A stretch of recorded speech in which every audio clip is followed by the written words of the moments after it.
9 महीने से चल रहे युद्ध के दौरान गाजा में 38,000 से ज़्यादा लोगों की जान गई है। हज़ारों घायल हुए हैं, लेकिन इन घायलों की त्रासदी ये कि इन्हें सही इलाज भी नहीं मिल रहा। मगर इनमें से कई लोगों के लिए राहत की एक नई राह खुली है। दूसरी तरफ इसराइल के कुछ लोग इजरायली सेना से ही क्यों खफा हैं, बात करेंगे कवर स्टोरी में। गाजा युद्ध में घायलों और मरीजों को इलाज का बेहतर मौका मिल रहा है। बीते साल अक्टूबर में इसराइल पर हमास के हमले और गाजा में छिड़ी जंग के बाद ये पहला मौका है जब घायलों और बीमारों को एक साथ इतनी बड़ी संख्या में बाहर निकाला जा रहा है। बीमार और घायल फलस्तीनियों को इलाज के लिए विदेश ले जाने के लिए 5 बसें गाजा से रवाना होने के लिए तैयार हैं। जो सैन्य अभियान हमास को ख़त्म करने के इरादे से गाजा के एक सिरे से दूसरे सिरे तक चलाया जा रहा है, उससे यहाँ का हेल्थ केयर सिस्टम तबाह हो गया है। विश्व स्वास्थ्य संगठन का कहना है कि गाजा में अभी भी करीब 10,000 मरीज हैं जिन्हें इलाज के लिए बाहर निकाला जाना है। और अंतर्राष्ट्रीय पत्रकारों को गाजा में जाने की इजाज़त नहीं है। लेकिन बीबीसी संवाददाता बारबरा प्लेट अशर ने एक स्थानीय कैमरामैन की मदद से ये रिपोर्ट तैयार की है। गाजा के बीमार और घायलों के लिए इलाज पाने का एक विरला मौका जो उन्हें यहाँ नहीं मिल सकता। उन्हें उम्मीद है कि ये एक लंबी यात्रा की शुरुआत है, पर कभी भी कुछ भी स्थायी नहीं होता। लामी अबू सलीम को रीढ़ की हड्डी से जुड़ी बीमारी के लिए एक बड़ी सर्जरी की जरूरत है, जिसमें अब 6 महीने की देरी हो चुकी है। मैं पूरी दुनिया से कहना चाहती हूँ कि हमें संवेदना भरी नजरों से देखें। जब उन्होंने मुझसे संपर्क किया तो मुझे विश्वास नहीं हुआ कि मेरी बेटी इलाज के लिए गाजा से बाहर जाने वालों की सूची में शामिल है। कईयों को इलाज की सख्त जरूरत है, लेकिन हमास के खिलाफ जारी इस्राएली युद्ध में अस्पतालों पर ताले चढ़ गए हैं। कई डॉक्टरों की जान चली गई है, दवाओं की सप्लाई रुक गई है और लोग गहरे जख्मों और सदमे का शिकार हो रहे हैं। हम पर हमला हुआ, मेरा बड़ा बेटा मारा गया, मेरे पति की हत्या कर दी गई, मेरे सबसे छोटे बेटे असल के आंखों की रोशनी चली गई, उसके सिर में फ्रैक्चर होने के कारण उसकी बाईं आंख फूट गई, मेरा मझला बेटा पैर में चोट और विकृति से जूझ रहा है, मेरे सिर में भी फ्रैक्चर हुआ है, मेरी बाईं आंख की रोशनी चली गई है, कंधे और पसलियां टूट गई हैं। गाजा में कोई भी जगह सुरक्षित नहीं है।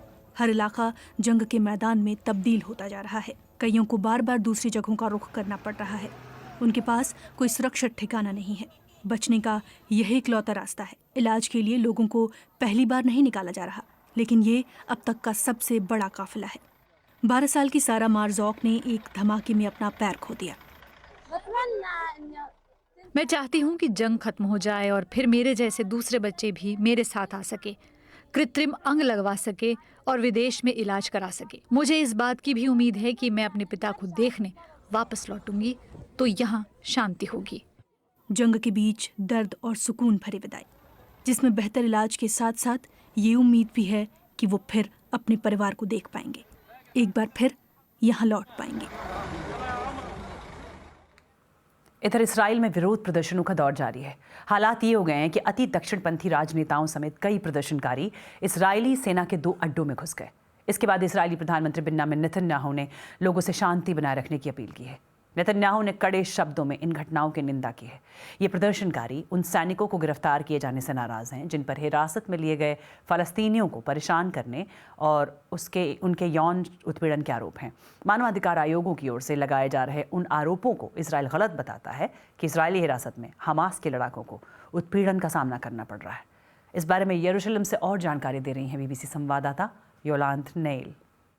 Well, crowds gathered outside the military base and military base के बाहर भीड़ जमा हो गई। हमने देखा कि जब सेना के जांचकर्ता वहां पहुंचे तो प्रदर्शनकारी अंदर घुस गए। बाद में वो सेना के दूसरे बेस में घुस गए जहां पर सेना की अदालत है। इसके बाद इजरायली सेना के प्रमुख ने इस घटना की निंदा की और इसे अवैध और अराजक हरकत करार दिया। इसराइली प्रधानमंत्री समेत कई हस्तियों ने इसकी निंदा की है, लेकिन इसराइल की कट्टरपंथी सरकार के एक प्रमुख चेहरे कैबिनेट मंत्री बेजालेल स्मोट्रिच और संसद के दूसरे अति दक्षिणपंथी सदस्य भी इन जगहों में घुसने वाले लोगों में शामिल थे।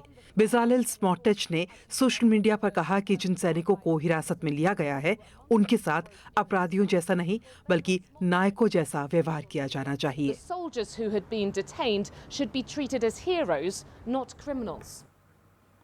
और दूसरी ओर इजरायली कब्जे वाले गोलान हाइट्स में रॉकेट हमले में 12 बच्चों की मौत के बाद तनाव बरकरार है। इजरायली पीएम बेंजामिन नेतन्याहू ने कहा है कि उनका देश इस हमले का करारा जवाब देगा। इजराइल ने इस हमले के लिए हिजबुल्लाह को जिम्मेदार बताया है, लेकिन हिजबुल्लाह अपना हाथ होने से इनकार करता है।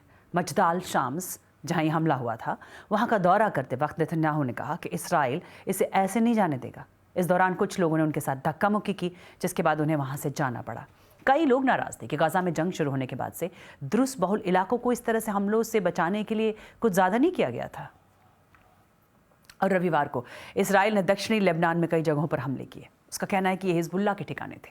दक्षिणी लेबनान में मौजूद बीबीसी संवाददाता ह्यूगो बशेगा इस पर और जानकारी दे रहे हैं। There has been intense diplomatic activity trying to limit this Israel की प्रतिक्रिया सीमित हो, इसके लिए कूटनीतिक स्तर पर काफी कोशिशें की जा रही हैं। तनाव और ना बढ़े, इसके लिए अमेरिका ज्यादा सक्रिय है। कोशिश है कि ऐसी स्थिति ना पैदा हो जाए कि हिजबुल्लाह को लगे कि उसे इसराइल के किसी भी बड़े हमले का जवाब देना होगा। मुझे लगता है कि लेबनान की राजधानी बेरूत, जहां के दक्षिणी हिस्से में हिजबुल्लाह का ठिकाना है, वहां या लेबनान के किसी और इंफ्रास्ट्रक्चर पर इसराइल का हमला हुआ तो इसे हिजबुल्लाह उकसाने वाली बड़ी कार्रवाई मानेगा।